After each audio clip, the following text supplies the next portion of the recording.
Good evening to all our participants. I'm Anupama Thakur and I'm the chair of IEEE ACSIR CSIO student branch. And I welcome you to the IEEE Virtual Talks Series 2020. And today we have with us Mr. Deepak Kumar as our speaker for today's session. So the session today is focused on science of metamaterials at sub-wavelength scales. So briefly introducing Mr. Deepak. So he's currently working as DST Inspire Senior Research Fellow at Center for Advanced Study, Department of Physics, Punjab University, Chandigarh.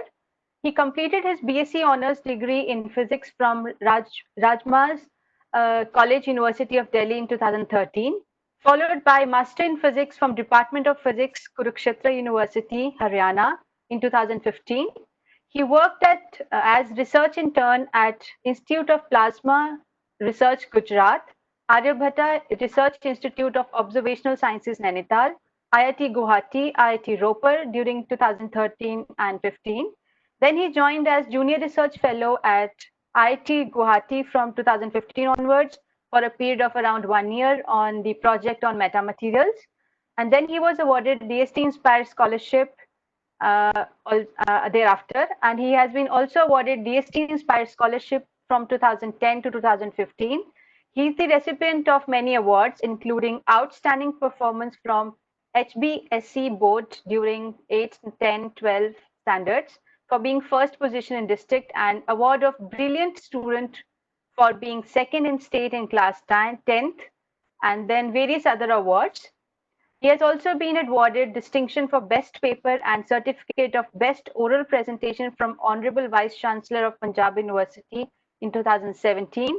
He has participated in around more than 50 conferences, workshops, and scientific events. And he has contributed his work in various reputed journals like Journal of Applied Physics, Optic Letters, Optic Communications, and Plasmonics. And recently, his contributed works on metamaterials is a featured coverage on Physica Status Solid, that is a rapid research letters, and shared on various accounts. So with this brief introduction, I welcome you, Deepak, for your talk. Yes, over to you, Deepak. Yeah, thank you, Anupama, for letting me what can be done further. Uh, so, am I audible? Yes, Deepak, good to go. Yeah. Yeah.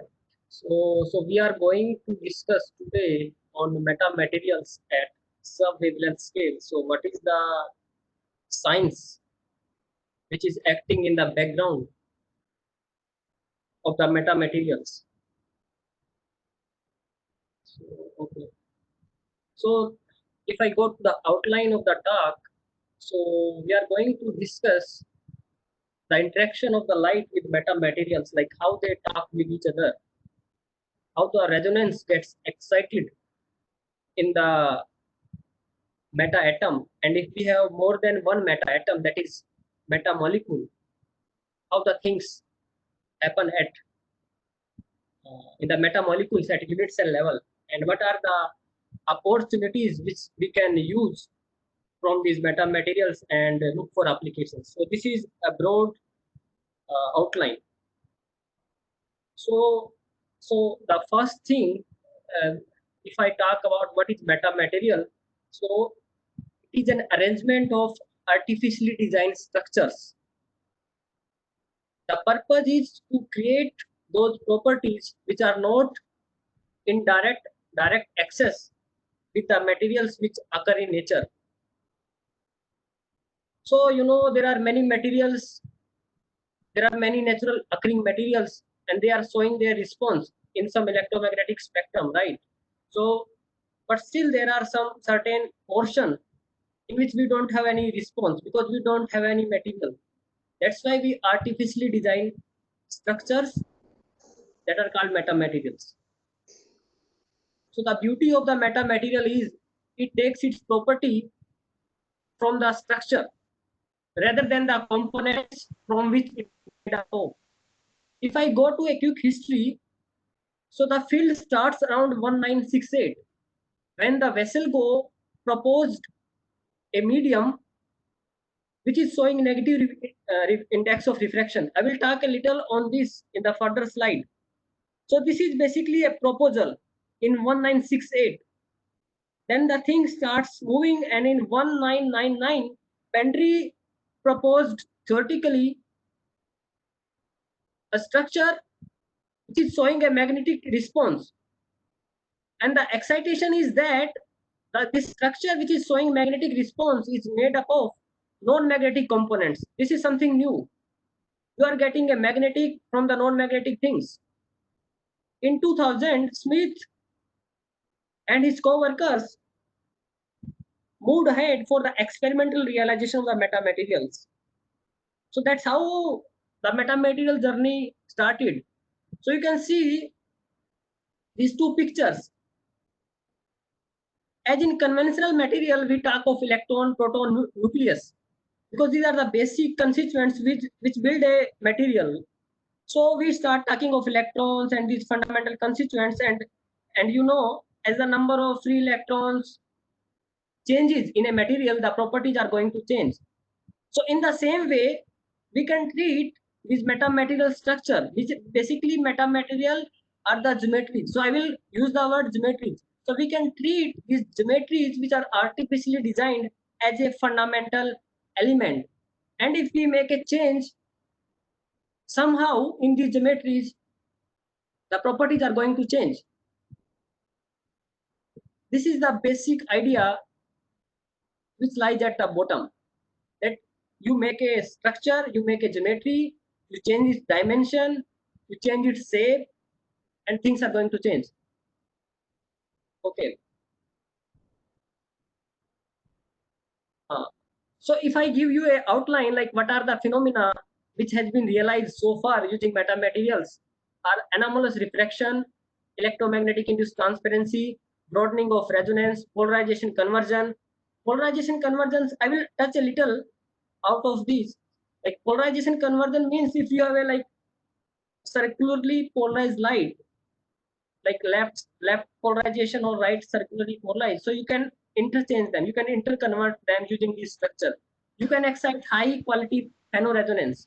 So basically phonoresonance is excited as a result of interference between the narrow mode and a broad spectrum. So basically, if you see the profile of a phonoresonance, these are sharp resonance which are usually used for sensing purposes, and the line shape of the phonoresonance is asymmetric. Okay, and there are many more like negative index of refraction, resonance mode hybridization, extra omni transmission. So if you talk of little on the negative index of refraction, we normally listen about the materials which are having positive refractive index. So for example, when light falls on an interface which is made up of materials which are positive refractive index, so you know what happens. Some portion of the light gets reflected, some gets absorbed, and some gets transmitted. But if you use a material which is showing negative index of refraction in another way, which has negative permittivity and negative permeability, which is a signature of a material for to show negative index of refraction. So when the light falls on a material which has negative index of refraction, you can stop the transmission and you can receive all of the light into the same side from which it is incident. So this is the beauty, this is the opportunity which this phenomena of negative index of refraction is opening before us. So these are some geometries, fancy geometries, which are like metamaterials can be designed using circular shape, using this square shape. You can see there is a square geometry and there is a gap, and you can use some rods type structure and you can bend them in different alphabets. You can see there are different alphabets like I, L, like that. You can make a multi-layer structure, like you can make stacking of one layer or another. Okay, there are different, like these are helical type and these are like 3-dimensional structures. Okay, so so far you have an idea like metamaterial is a geometry. Okay, and you can assign different shape, different geometry. You can change the dimension which you are going to assign to the geometry, and the property are going to change. So I have used in the title the word sub-wavelength scales. So sub-wavelength metamaterial are basically sub-wavelength structure. It means their dimension are smaller than the light which is incident on the metamaterial. This is one of the conditions for the sub-wavelength structures and the metamaterials. So if I talk why metamaterial, why I'm looking for metamaterial, at this point I have little discussed in the beginning, because if you see this electromagnetic spectrum, like the terahertz, this region falls in between electronics and photonics. So there are very less number of materials which are showing their response in this terahertz region.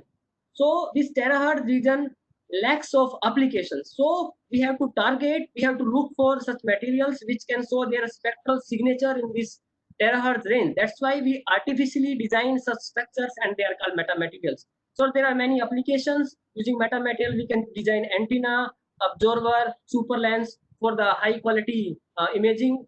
They have like a medical application for the biosensors, switches, and the filters. So I'm showing some applications because they have a correlation with the terahertz, because metamaterial are a great candidate to fill this terahertz gap. Why this gap? Why the terahertz gap? I'm calling because this gap is because of the lack of applications. So you can see in the terahertz can be used for the imaging purpose. Like for example, if someone is hiding some weapon, so the property of the terahertz is that it can reflected by the metal. So you can detect the hidden weapon if someone is hiding by studying the reflected spectrum. Terahertz can be used to diagnose cancer because terahertz are less energetic than the X-rays, so they are relatively less harmful for the biological tissues. If we see the spectrum for the universe, so a appreciable fraction of the signal which is received from the galaxical astronomical objects that falls in the terahertz range. So we can have an idea like about their evolution studying this terahertz electromagnetic region. And also we can check the quality control. We can check the quality of the food items. For example, if there is some metallic contaminant in the food, so you can have the terahertz spectrum of the object, and you can have a look where the thing is hidden. As you can see, this is the terahertz spectrum, and you can see the where this object is there. There is a color contrast is there, so you can have an idea. So these are few applications of the terahertz. Okay, so this is basic outline, like what are metamaterials, what are their beauties, how they can be used for different applications, how they are useful for a terahertz region. So let's try to go into the physics, into the science. So what happens? For example, this is a sphere geometry. I have made a gap inside this geometry. Okay, so when the wave is any wave is incident on this geometry, that excites charge carriers on the surface of these geometries that are called surface charge carriers. And the surface charge carrier, they starts moving on the surface, and as the charge carriers move, current starts flowing. Okay, so the charge carrier starts flowing on the surface. As a result, there is a current on the surface, and the carriers oscillate with a frequency that is called resonant frequency. This resonant frequency, you can have about the idea of this resonant frequency, like we study earlier, like in our school education, the LC frequency, right? So basically, this ring is acting as a LC resonator. If I say a metamaterial structure, means if I am an engineer, I am looking towards a LC resonator. So metamaterial structure is equivalent to a LC resonator. So now the question comes, what is this L and C, and from where it is coming? Inductance, and that is coming from the size of this ring, whatever be the dimension, and C is the capacitance that is coming from the size of this gap. Whatever the size of the gap you put, accordingly the capacitance is going to change. Whatever the dimension you assign to this ring, the inductance is going to change. So this is the scenario at a single unit cell level. So in experimentally, we design so many number of unit cells. So basically there is an array. So you can see this picture, these unit cells are arranged in a periodic way, and we have an array of this LC oscillator, or you can say array of the unit cells. So the message is metamaterial is equivalent to a LC resonator. Okay.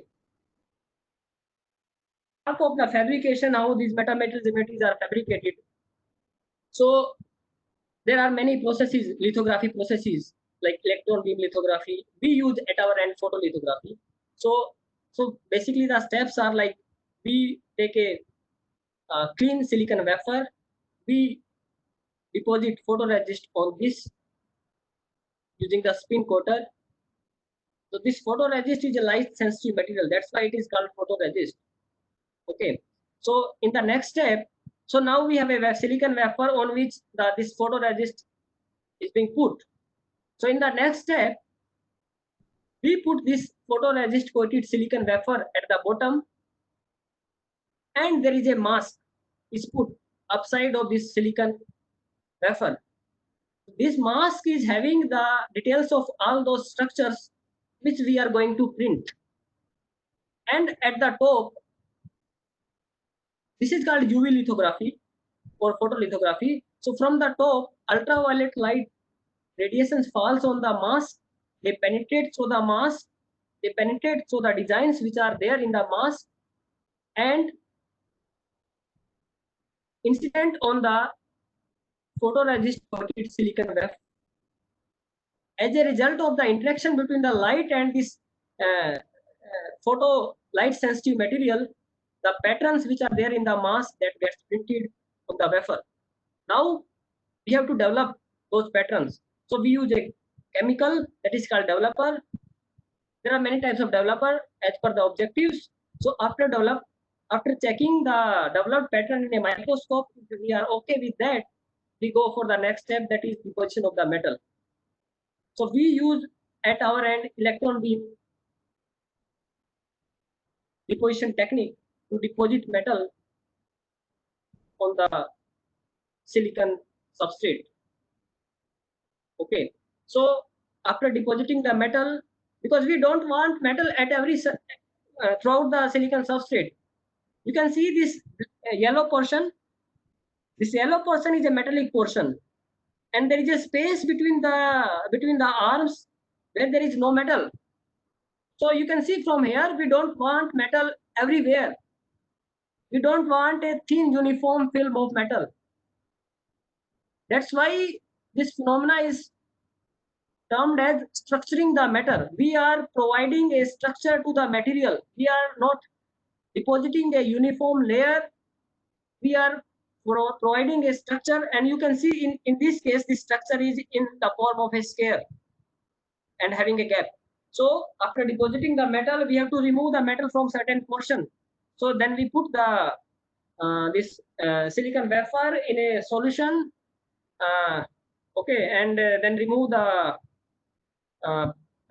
metal from the undesired portion. That is called lift-off process. So these are the basically standard steps which are being adopted for the fabrication of metamaterial.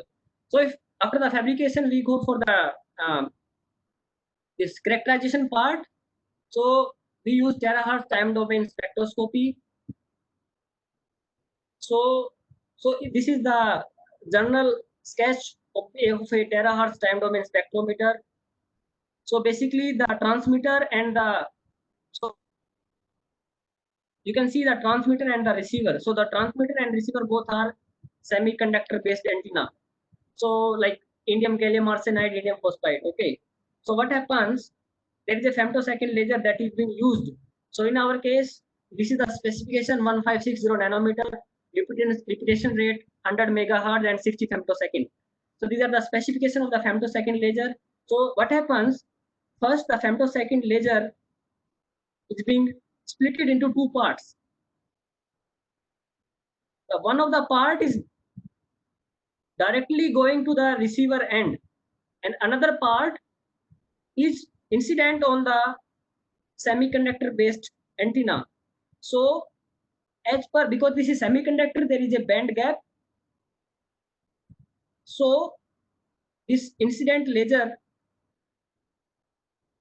excited the charge carrier from the ground state to the higher excited state, and as a result of de-excitation, terahertz are generated. So your incident laser should have enough energy so that the charge carrier can cross the band gap of the material.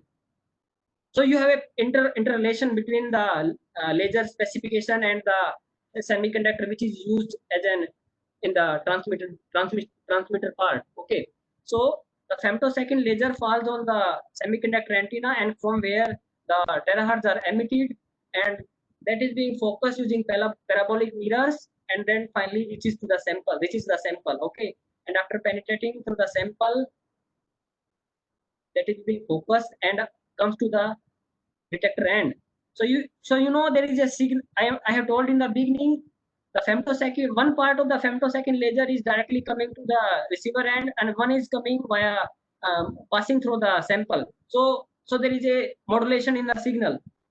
So you can have an idea of the modulation in the signal, like how the intensity in the signal passing through the sample is changed.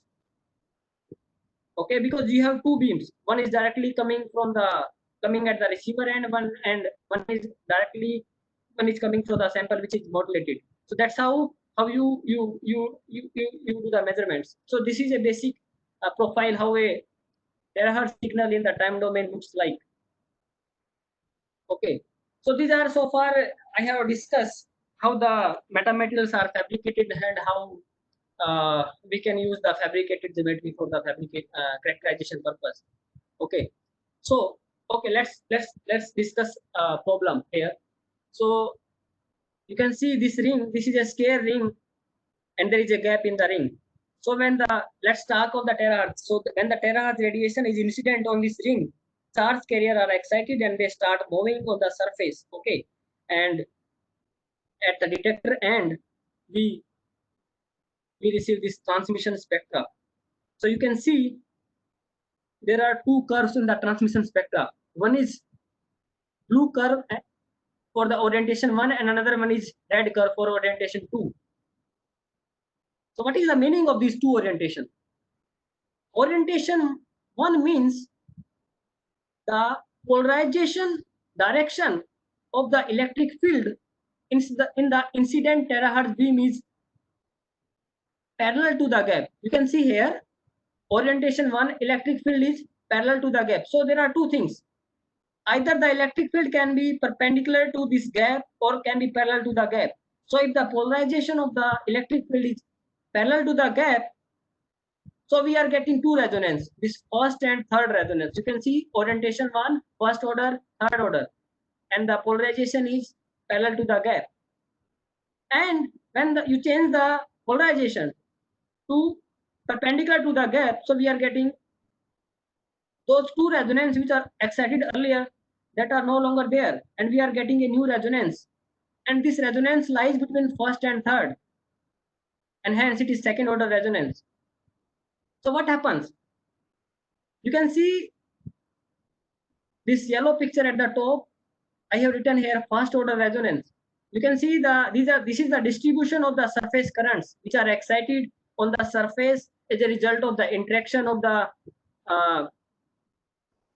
terahertz with this metamaterial design. So you can see there is a continuous pattern, continuous distribution of the surface current throughout the ring.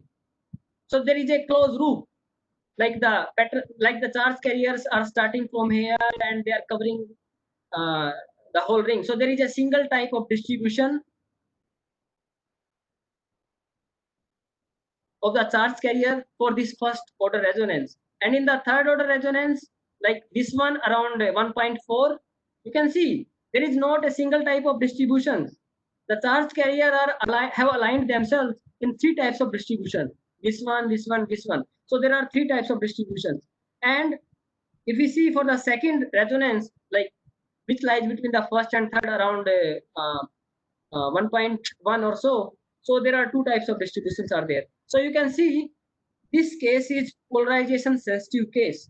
If the polarization direction is parallel to the gap, we have two resonance and the distribution of the surface current is different in the two resonance. And the polarization is perpendicular to the gap, we have different distribution of the charge carrier. That's why we have getting resonance at a different position. So this is the basic simple example of a single unit cell. I can call this meta atom. This is a single atom of a meta material. So I can call this meta atom or a single unit cell of meta material. Okay. Let's move to the next case. So yeah, I have discussed with you that this gap is going to define the capacitance. As you change this gap size, the capacitance will going to change. So I have shown some calculation to you here for an idea. You can see I am changing this gap size from 4 micrometer to 36 micrometer.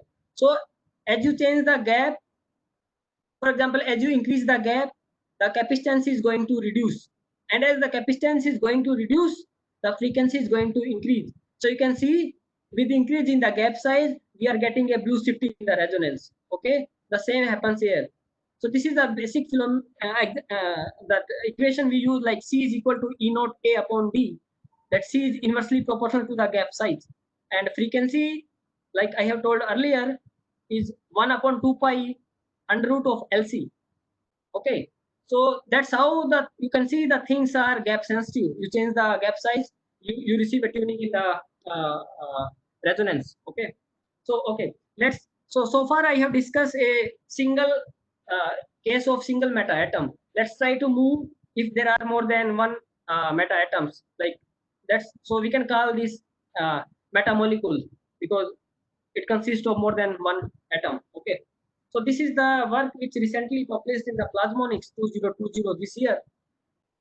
So this work is being has the potential to show broadband metamaterials.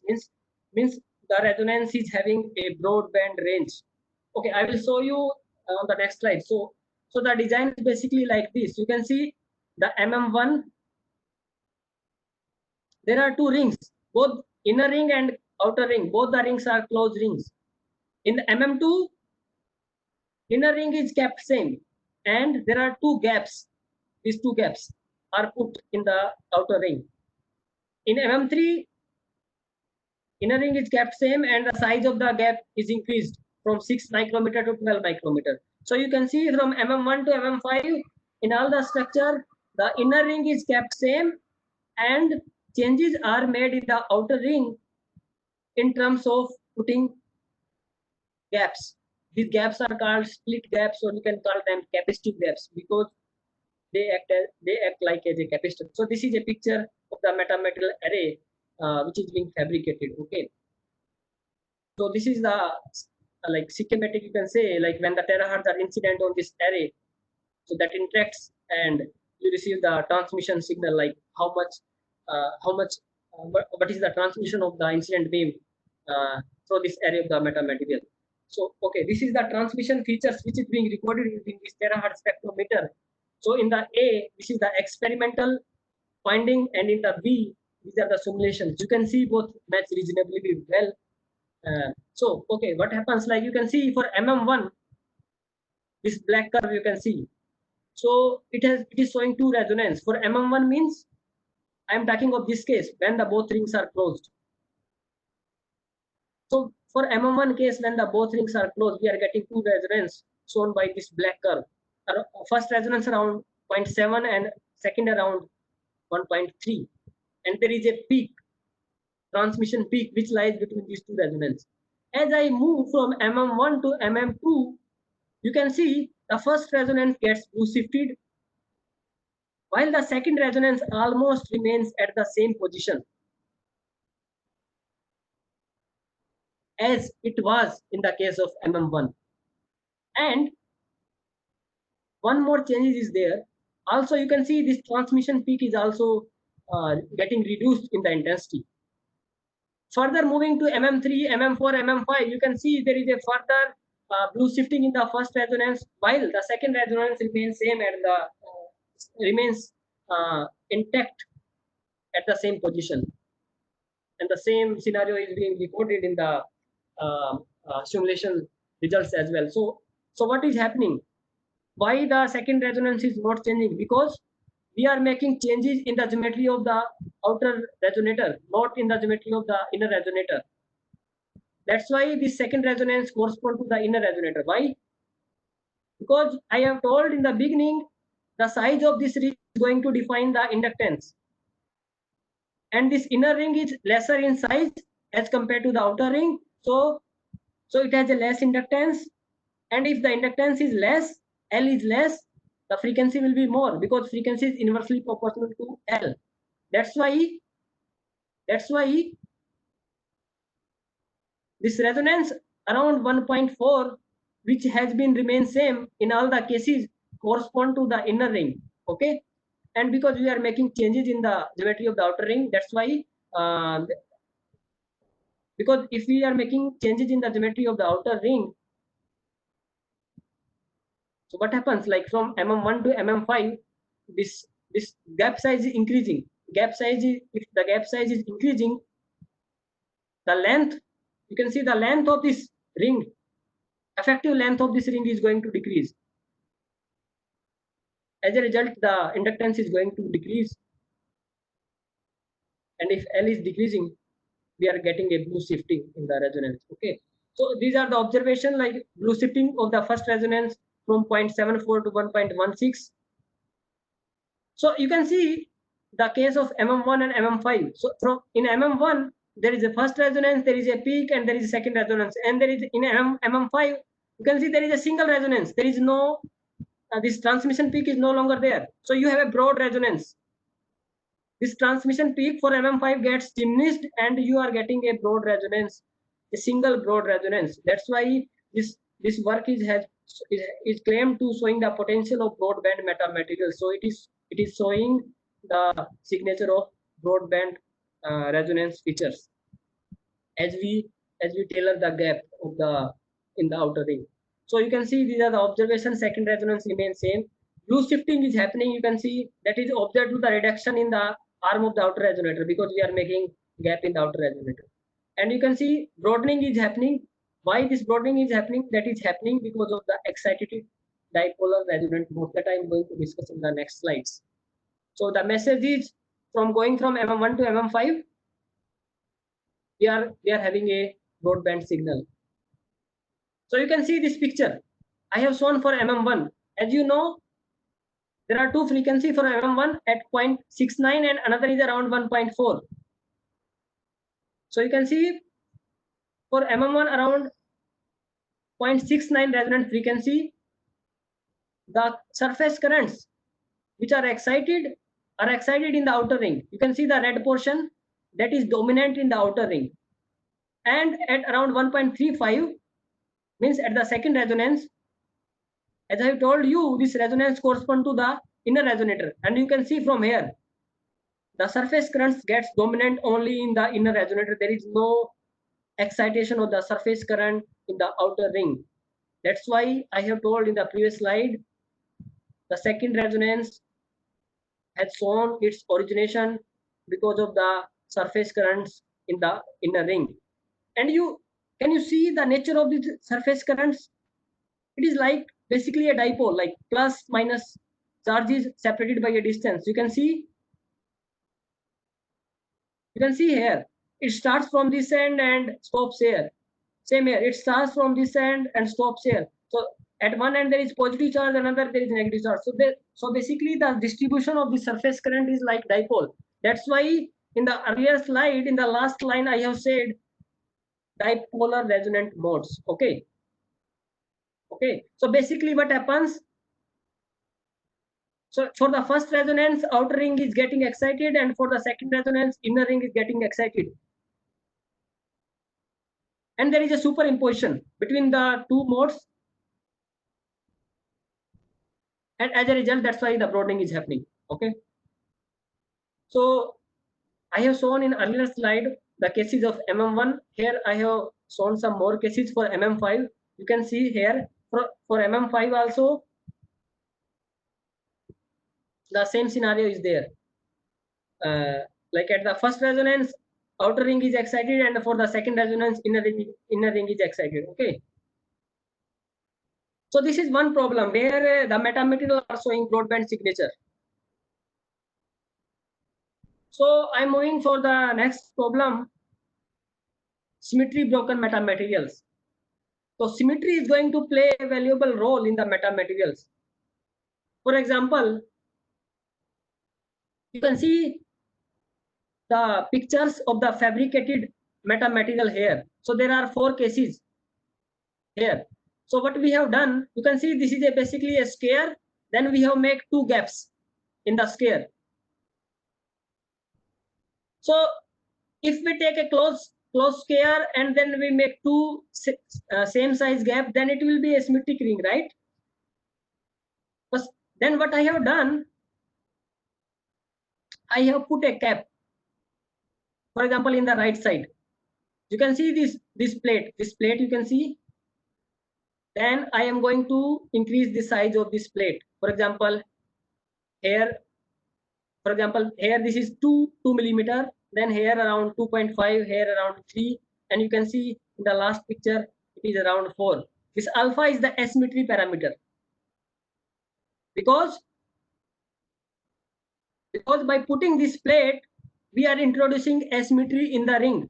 So this structure is becoming asymmetric in nature. So alpha is the asymmetry parameter, and this parameter is related to the plate length. So if I say alpha equals to 3, in another words, I can say for this structure, the plate length is 4. That is a relation. Okay. So basically you can understand by putting plates in one of the sides of the design, the structure is going to become asymmetry. And these plates are of different lengths. Okay. So this is the array picture. So this is the transmittance which is being recorded because of the interaction of the incident wave with this geometry. So these are the signatures in the gigahertz range. Earlier cases I have shown the signature in the terahertz range. Now we have did our experiment in the gigahertz range. So you can see for alpha 1 to alpha 3 cases, this is the experiment and the simulation, both are matching reasonably well, and this paper is recently published in the Journal of Applied Physics in this year 2020. Okay, so let's try to understand what is happening. So you can see for alpha is equal to 1, when this plate length is at the minimum. So this black curve shows for alpha is equal to 1 case. And we are getting a single resonance around 7.5. Okay. So then I increase this plate length, or I increase this alpha from 1 to 1.5. Again, I am getting a single resonance. Thing is that it is getting shifted. It is getting red shifted. Then I further increase this asymmetry parameter to 2. So you can see there is a change.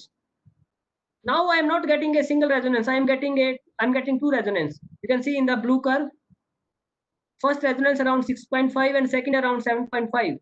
And if I further increase this asymmetry parameter, this first resonance, I am getting 2 resonance that you can see in the pink curve. And the beauty is that, the novelty is that this first resonance gets enhanced in its strength. You can see the dip is being more compared to this dip shown in the blue curve. Okay. So this is the novelty of this work. This is something new which has been claimed in this work, that as you increase this asymmetry parameter, you are excited a new type of resonance, because earlier it is single resonance, now you are getting 2 resonance, and the first is having relatively large quality factor, and that's why this work has potential to be used for sensing purpose, because normally for sensing purpose we require such devices which are showing ultra sharp or very high quality resonant features. You can see this dip, more is the sharpness of this dip, In another words, I can say more is the quality factor and more are the possibilities to use this design for the sensing purpose. Okay. Okay. So the basic phenomena, what is happening here? So you can see this picture. Let's consider this single unit cell. So as a result of the interaction of the incident gigahertz wave or microwave with the design, the surface currents are excited, like I have discussed in the previous slides. Okay, so you can see. So what we have to think the nature of the surface currents, how the how the charge carrier are distributed. You can see these are not distributed in a single way throughout the ring. These are splitted. You can see here the patterns are going downside in the right side if we focus, and here in the bottom of the right side these arrows are going upside. These charge carrier are going outside. Okay, so they are from the top it is going down, and from the down it is going top. So they are anti-clockwise. Okay, so you can see as a result of the excitation of the charge carrier, there is a current because the charge carrier are moving, and uh, it gives rise to the flow of the current. So you can see if there is a current carrying conductor, so there is a magnetic field around it. So we can assign a magnetic moment. You can allow your fingers to use right hand thumb rule. Okay, like that. You can see the this pattern is going downside, right? So this is going down like this clockwise. So the direction of the magnetic moment is down to the plane of the design. That's why I have put M close. So uh, the magnetic movement is the down direction, and here the surface current charge carrier direction you can see in the this upside like anti-clockwise. So the magnetic moment vector is uh, onto the plane like upside. So you can see there are magnetic moment vectors going down and going up. Okay, so this type of phenomena I have discussed with you in a single unit cell, so that happens throughout the array. Okay, so this is the artistic diagram I have shown you. Maybe you have a better idea. You can see here, you can see this arrow, there is a current. This arrow show the surface current. Okay, and because of the current there is a, these are the magnetic field directions. Okay, so so you can see in this first diagram there are oppositely directed magnetic movement vector inside the unit cells as well as across the unit cells. You can see here cross dot, you can see here cross dot, and you can see this dot cross. So inside the unit cell, these are also opposite signs, and across the unit cell, these are also opposite signs. But we have observed the coupling is happening across the unit cell, not within the unit cells. The reason is that the distance between the two unit cells is smaller as compared to the distance between these two magnetic moment vectors which are excited inside the unit cells. Because as a result, there is dominant coupling across the unit cells rather within the unit cells. You can see the arrow here. That are these arrows are joining the unit cells. Okay, one unit cell to another unit cell. So there is a coupling which is happening across the unit cells in this design. These are the magnetic field patterns which are being recorded. As I have told you, surface charge carrier that are excited and there is a current, and because of the current there is a Biot-Savart law. We know the magnetic field is there, and you can see the coupling is across the unit cell. So you can see this pattern. These are the clockwise pattern. Okay, and this pattern is recorded across the unit cell. So there is a clockwise pattern that has been recorded across the unit cell. So there is a excitation of the magnetic movement vectors across the unit cells that has been shown uh, in these magnetic field patterns, which has been depicted using this arrow. Okay, so this type of pattern is recorded on this YZ plane and across this side also XZ plane. So there is a multifold coupling across this plane also and across this plane also. So this in this structure we have a multipolar coupling in both the sides, both the planes, and that is happening across the unit cells. So basically, these type of features are known as toroidal resonance. Because if you see a torus, how the current is flowing through the torus, this is the pattern which is resembling the current in a torus, the like back-to-back vectors of the back-to-back. Like you can see this magnetic moment vector, then the next one is it is supporting the next one, and so there is a back-to-back arrangement of these magnetic moment vectors, and that happens in the case of torus also. That's why these resonance are claimed as toroidal resonance also. Okay. So in this work, we have claimed, you can see in the pink curve, the resonance, first resonance around 6.5. Okay. So this is a plot for the quality factor and the figure of merit. Basically, quality factor tells the sharpness of the resonance. More is the quality factor, more is the sharpness of the resonance, and more are the possibilities to use the device for the sensing purpose. So you can see we are getting a quality factor around 182, which is relatively high because this is a planar design. So if you see the earlier works which has been done, normally the quality factor which has been achieved is around 10 to 100. So this is 184, which is quite large. So there are many chances, there are more chances to use this structure for the ultra sensitive sensing, high sensitive, to design sensitive platforms. Okay. So this is another work now. Uh,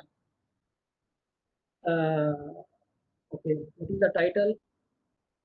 Yeah, symmetric multilayer meta phonoresonance. So this is the work which is shown on the phonoresonance. So basically, as I have told in the beginning, phonoresonance is excited as an interference of a broad resonant feature and a discrete resonant feature. So normally, if you see in the literature of you, if you see earlier researches, to excite phonoresonance, you have to break the symmetry. You have to make your design asymmetric. So what is the novelty in this work? We have shown the excitation of the phonoresonance first time in my knowledge in the symmetric metageometries. So this is the geometry. You can see this yellow portion in the bottom, that is a silicon substrate. Then these rod type of resonator are made of aluminum. We are using aluminum as a metal. So aluminum is deposited, and then there is a spacer. So we are using polyimide as a spacer. Then there is another aluminum rod resonator. So both the up aluminum rod and the down aluminum rod are joined for this spacer. So this is the top view. And if you see this top view, there is a feeling like there is a single resonator, because the bottom resonator is below this top resonator. Okay, so this is a multi-layered design. So you can see the top resonator is also a single rod, and the bottom resonator is also a single rod. So both are symmetric, both are same, both are symmetric in design. Okay, and we have shown this is the transmission spectra, so what we have done in this work, because the both upper resonator and the top resonator and the bottom resonator are joined from the polyimide, so that acts as a jointer or a linker between the top and the top and the bottom resonator. So we have changed this thickness of this polyimide. For example, if I take the thickness of the polyimide 2 micrometer, okay, you can see this black spectrum. So you can see the two resonance are there. Okay.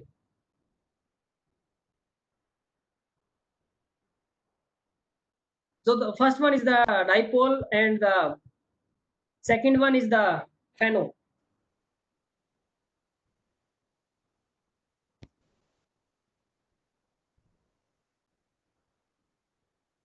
So if I change the thickness of the polyimide from 2 micrometer to 4 micrometer, you can see change in the spectrum. Okay. So you can see there is a shifting in the resonance. Also, the strength of the resonance is changing. So basically, what is the crux? What is the result of this work is, as we change the thickness of the polyimide from lower values to the high values, we are able to change the concentration of the electric field, which is concentrated in the spacer. So for the lower thickness, because if the thickness is lower, the top and the down resonator are close. So there is more interaction, more electromagnetic coupling between the top and the bottom. So that's why there is more concentration of the electromagnetic energy. As you increase the thickness of this polyimide spacer, so the coupling gets reduced. So the configuration changes from the strong region coupling to the moderate region coupling to the very weak coupling case. So like as you increase the thickness, okay. So basically, so this type of phanoresonance is being excited in the symmetric case, and you can see the appreciable quality factor around 31 is being achieved in this case. So this work is being selected for the cover page of this rapid research letters recently, because this is novel work, and this is why the novelty, as I have told you, this is excited phanoresonance is excited in the symmetric structure. Okay. Okay. So next, okay, am I audible? Yes, Deepak. Yes. Okay. How much time I have now? Next 5 to 5 minutes. 5 to 6. Okay, fine. Yeah, 5 to 10 minutes. Yeah. Okay, fine. Thank you. Let's go to the next case. I mean, this. So you can see there are two resonators. This is a metamolecule which is consisting of two resonators. Okay. So what I am doing here, I am displacing this right side resonator with respect to the left side resonator. Okay. So there is this first case is the case when there is a strong coupling. As you displace this resonator, so the coupling between the two resonators gets reduced by. So how the coupling is coming, how the resonant are excited.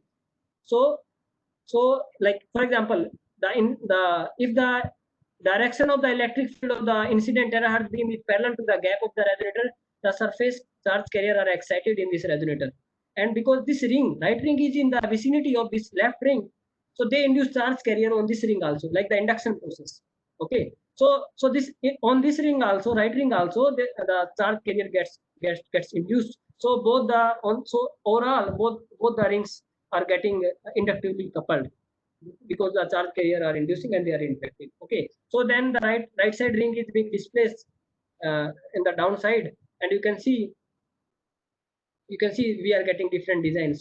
So what is the beauty, like what is happening, like if we displace this right side ring to the downside, so you can see the spectrum of. So for the 0% case, 0% means when both the rings are like facing, I mean close to each other, the maximum closing is there. So we are getting this two resonant dips. You can see this one around 0.35 and another one is around 0.41. Okay.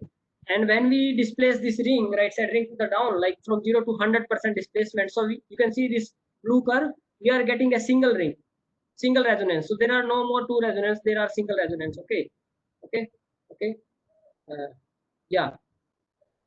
So what is the science happening? You can see these are the patterns of the surface current. So this is anti-clockwise and this is clockwise. So clockwise and anti-clockwise surface current distribution are excited in the rings when the both rings are there. Okay. So when the right ring is displaced, you can see the E plot. Okay. So you can see there are no surface current distribution in the ring, because the coupling between the two rings are getting reduced, and although there are two rings in the design, but the coupling is reduced, so the overall structure is behaving as there is a single ring in the design. Okay. So this is the beauty, like we are able to tailor the coupling between the ring, and as a result you can see there are tail ring of the resonance. So the work can be claimed as a modulator of the terahertz modulator. Okay, because we are doing this modulation of this resonance in the terahertz range.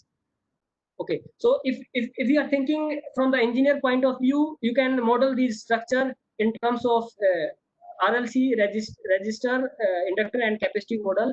So we have to do the MATLAB modeling because there are two rings. So there are R1, L1, C1 for the first ring and R2, L2, C2 for the second ring.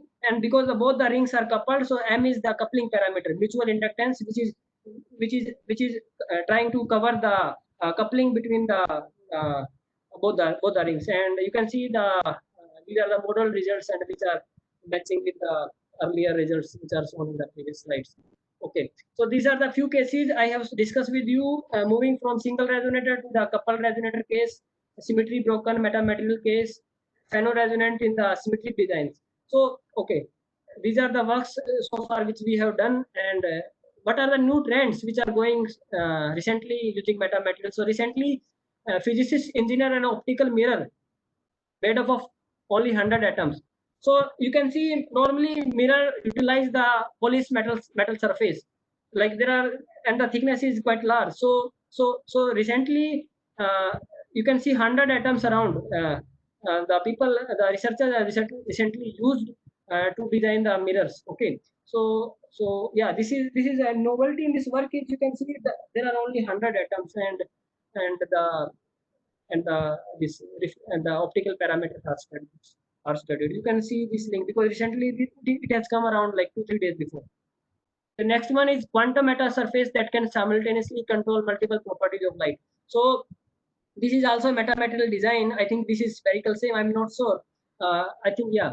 And you can see there is a transmission and there is a like another signal. I think this is yeah. This is reflection. So you can see both the transmission and the reflection both are being superimposed. So it is giving way to the quantum meta surface. Okay, and yeah.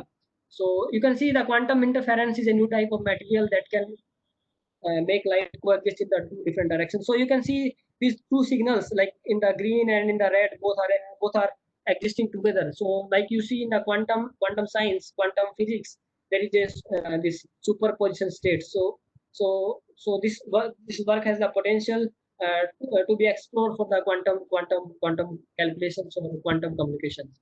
There is another work recently come which has showing applications for in the medical science, uh, like detecting disease in the sample of blood or saliva. Why? Because you can see these are like three-dimensional, I think, structure, and you can see at the top there is a high concentration of the field. Because for the sensor you must have sharp resonance, and as a result there should be strong confinement of the field. So you can see in the pictures there are strong confinement of the field at the corners, and hence the structure can be exploited to make ultra sensitive sensor chip. Yeah. So overall, the conclusion is metamaterials are strong candidates to control and manipulate electromagnetic waves that I have shown you in single metaatom and coupled metaatoms. Metamaterials are emerging as a promising tool to fill the terahertz gap because these are opening ways to look for different functionalities, applications, and as a result, we can fill the terahertz gap because terahertz region is suffering from applications. Yeah. And the next one is we can think to make like sources, detectors, modulators, filters, polarizers, sensors. Some example I have shown. So in general, we can think to realize those phenomena using metamaterial which we see in dreams and which we think how can be realized. So metamaterial provides us the possibilities to look for those phenomena. So I'm thankful to my teachers, Professor Ranjan Kumar and Professor Dibakar Rai Chaudhary. I'm working under their supervision and our team members, and I'm thankful. I'm acknowledging Punjab University and Mahendra Icon Central A and DST for providing this Inspire Fellowship. So this is the Google Scholar page for more details. As I have touched the results of the quick outlines of the recent work which is being done, so you can have a look on the on the on the on the, on the more details at this page. Okay, and as you know, I thank you all, the organizers and the participants for your kind patience, and let me know if I can learn from them and if there are more questions. Thank you. Jai Hind. Yeah, thank you, Deepak, for a very knowledgeable session. So now the session is open for question and answers. So if anyone has any doubts, so they can post their queries in the chat box window. And if they want to directly interact with the speaker, so they can unmute themselves. So if anyone from the audience. Deepak, Yes. this is Dr. Sridhar from Karnataka. I see that. Yeah, I can listen. Yeah. See, whatever you are explaining metamaterials, your results, all these are experimental results or theoretically calculated one? Yeah, we do both experiment as well as the modeling. So yeah, we do both. Okay, so you have terahertz frequency, all those setups. Yeah, we have all the like modeling tools. So yeah, I think I forget to tell you the software we use, CST, computer simulation technology. This CST Microwave Studio. This is the modeling tool. So through which we Okay, model our structure, then we do the fabrication, and then we do the terahertz characterization. So we have all the facility at our end at Hyderabad. Yeah, okay. Then fine. Thank you. I'm done. yeah, fine. Thank you. Hello, am I audible? Yes, Keshav, we are Murli. audible. Yes. Hi. Excellent talk. The material really. I have few queries. Made your use gold. Thickness has any effect? So sorry, I can not hear you. Can you speak a little? Okay. Am I audible now? Yes, Keshav, you are audible. Okay. You use gold as a metal. Uh, So its thickness has any effect? okay. Actually, we are not so much richer, so I have used aluminum. Okay. Uh, so while designing these resonators, so yeah, so we have deposited around 200 nanometer aluminum thickness. So that is a good question, and that's why I have said in the beginning the properties of metamaterial are going to be accessed from the geometry which you are going to design rather than the components. For example, if you make these resonator of the gold or the aluminum of the silver, so the spectral signatures are almost going to are almost going to remain same. So what are the changes?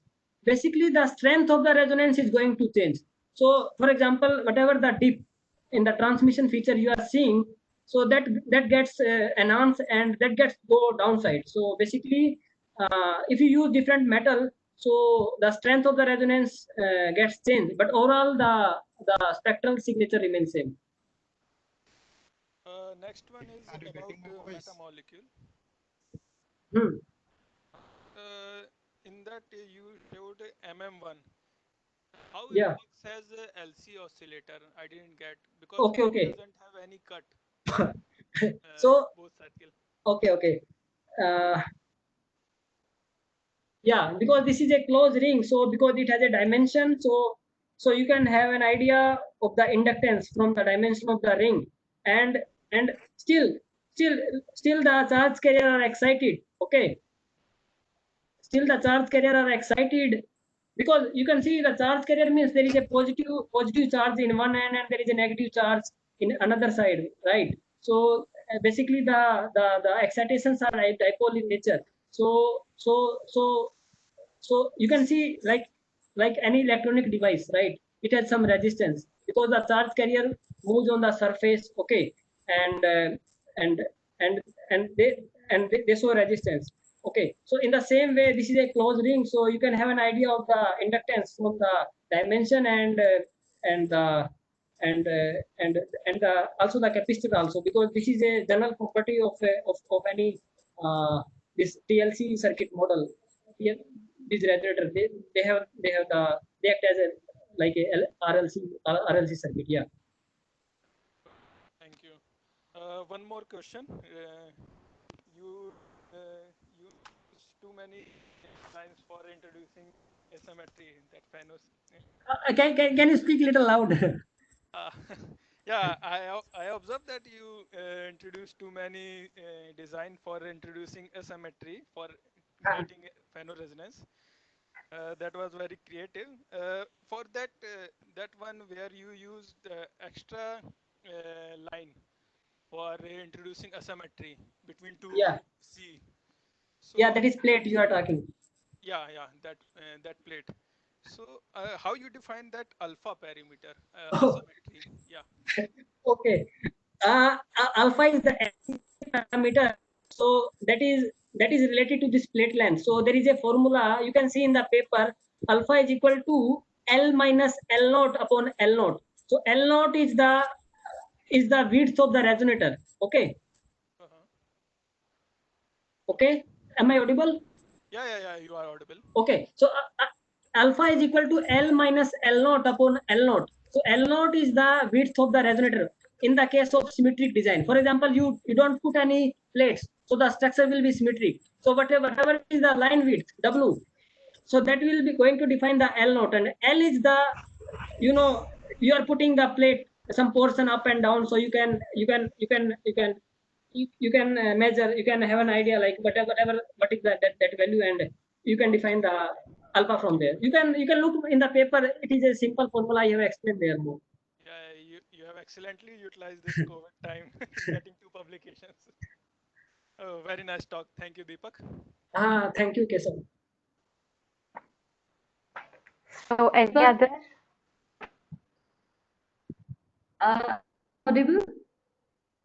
Yeah, Yes, ma'am. Ashama, you are audible. Yeah. Hi Deepak, it was really nice talk. But however, I have missed the earlier part, the first part. I'm just a layman in this particular field. So my question may be a little bit silly. Means I would like to know means what is the principle of this whole terrace communication? Means is it depend on the material itself or the gap? And Oh, can you tell me a little bit? yeah. So you are saying like whatever the signals are going to be recorded at the detector and how Yeah, they yeah. are different, right? Yeah. Yeah. So as you know, I have told in the beginning, maybe you have skipped. I mean, Yeah. I missed that part actually. okay, I was guessed okay, it. Yeah. okay. So the metamaterial is basically a LC resonator, as we studied in our school education, LC frequency, right? Yeah. Okay, so this metamaterial geometry, whatever I have shown, that you can think in terms of a LC oscillator. So L means the inductance. So the inductance is coming from the size of the ring, okay? Okay. And C is the capacitance. So the capacitance is coming from the size of the gap. You have seen in the designs there is a gap that is being inserted. So that gap has that gap has the capacity to store the electric charge. So that gap is acting as a capacitor. So as you change the L or you change the C or you change both at a single time, so you are able to tailor your response. Okay. Okay. So this is the basic thing. I mean, you have to play like first you have to see what type of application you are looking for, then you have to be creative, and you have to design a geometry like that, and you have to take a dimension accordingly, and if you think you have to put the gap accordingly, maybe one gap, two gap, three gap, or four gap, like that, and you have to define the size of the gap also, because the size of the gap and the size of the ring is going to define the position of your resonance. Okay. And is there any contribution from the height of that particular thing, means the material? Thickness you are asking. Yeah. Yeah, thickness. Okay. uh, yeah, for example, if you deposit this resonator, for example, 100 nanometer, 80 nanometer, 150 nanometer, okay, so basically overall spectrum remains same, but yeah, the strength of the resonance gets changed. For example, uh, like you have seen the resonant dip, right? The dips, the resonant dip. So the strength of the Yeah. resonance, they go more in the down. So this is the same thing which Kesav is asking, like uh, uh, what is happening. So in the same way, but there is a saturation also. It doesn't mean that you keep on increasing the thickness and you are going to more strength, but there is a saturation on the thickness. Yeah, but in general, if you move from lower thickness, but there is a critical value also. For example, around 40 nanometer around, I have experience. Like if you go to deposit thickness something less than 40 nanometer, the chances are less you are going to record the signal. So you have to be little more than that. For example, and if you go from like 80 nanometer to 100 nanometer, Okay. overall profile remains same. Yeah, the strength is going to change. Yeah. Okay. And one more question. If we change the material, suppose we are changing from aluminum to gold.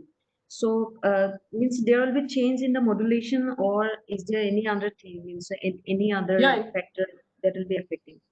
So the major changes will be in the modulation. Like I think yeah, because if you take different materials, they have different permittivity and permeability, right? Yeah. Like E and mu value, these are called effective parameters. So that are going to change. So as a result, modulation is going to change. Modulation, in another word, I am saying the same thing. Like strength of the signal will change. Yeah. Okay. So you are working in the Yeah. So you can speak. That's why I am saying. That's why I am saying like because I don't have so much money, so that's why I'm not using gold, because I am getting the same Okay. spectral features using the aluminum, which is less expensive. That's why I'm saying. Yeah. That's great. Okay, thank you, Deepak. It was great, really. Thank you. Thank you, Asha. Yes. So Deepak, we have a couple of questions in the chat box window. So yeah, the first question is from Mohit Singh. So he's asking, what is the typical dimension of those unit cells and thickness of the gold layer? Oh, nice. I mean, that I forgot to tell. Yeah. So the typical dimension of the unit cell is around 50 micrometer, and the thickness we are targeting is 200 nanometer. Okay. So next question is from Sandhya Chahal. So she's asking that, can we apply this concept on organic molecules which have different ring sizes? Sorry, I cannot get the question. Yeah, so Sandhya is asking, can we apply this concept on organic molecules which have different ring size? Yeah. So in another way, I think she is asking about the biological sensing. So yeah, so we have done a work in which we have deposited uh, this dielectric, that is basically polyamide, on the upper side of the resonator. So yeah, you can think of depositing the biological molecule.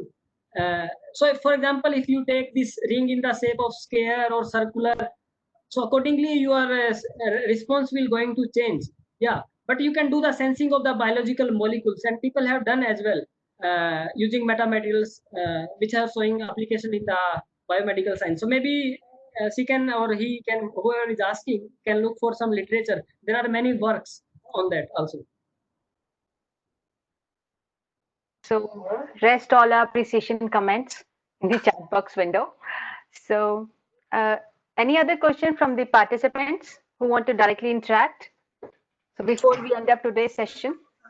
Yeah, my name is Dr. Subramanian Reddy, Deepak. Just I wanted to ask, I'm an industrial person, basically.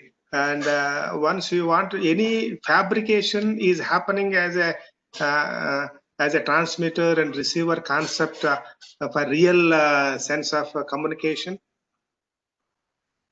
Oh, so you are asking the application towards communication side, right? Yes, sir. Yes, sir. Okay. So yeah, so one of the property of the terahertz is they are being absorbed by the water molecules.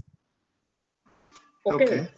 So for example, if there is a rainy seasons, like like at my end, it is being raining, I mean, a couple of hours before. So there is a signal loss because the water vapor will absorb the terahertz. So that is a major problem to use this terahertz as a communication. Still this direction is open, and many people are working on this aspect to use this terahertz towards communication side, and they are trying to resolve this issue. So I request you, because to you to look for some more research in this direction. Yeah, there are works in this direction, but I have given you a quick outline. These terahertz are absorbed by the water molecules. Okay, that's fine. But I'm not talking about that kind of communication. I'm talking about the just like microwave communication and satellite communication. So those are a lot of components inside. But how does this Terra materials can be used for manufacturing those components in the board wise, and just like a VLSI and all those stuff? Oh, okay. So you are looking for chip, right? Yeah. Yeah. So basically, basically you have to think for a design that I have told you, like, because this terahertz can be used for sensor. In many countries, these terahertz cameras are also being installed. So you have to be look for a design. Like for example, you are looking for some sensitive, like you are going to install these cameras or these sensors in the like satellites. So you have to be active, like whatever the what is the design you are going to choose for your metamaterial, okay, and what are the dimension which you are going to assign to the metamaterial. So basically the geometry of the ring is going to play a major role, because as you decide the geometry, accordingly you will receive the response. Yeah, but yeah, this can be used for the for the like real time applications, and people are coming also. There are camera, I know, I have seen some works in which this camera this imaging is being done in the terahertz region. That means that this is not an R&D. This already came to the as a product. Am I correct? Yeah. Camera part I know, because I think the camera thing, something is coming into the product. I have seen some works on that. Okay. Still, I Okay, thank suggest you. you. Yeah, but yeah, that's good.